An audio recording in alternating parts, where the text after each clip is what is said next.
वाळवंटापासून महाद्वारापर्यंत द्वारापर्यंत सुरवरांची मांडी उभे जोडून हात, सुरवरांची मांडी उभे जोडून हात. उठा सकळ जन उठिले नारायण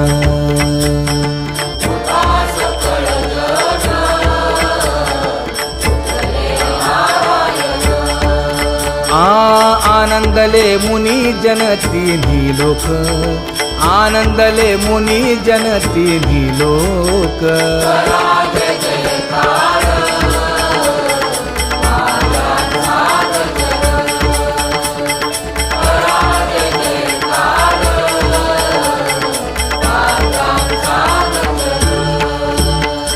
मृदंग विणे अपार टाळ भोळ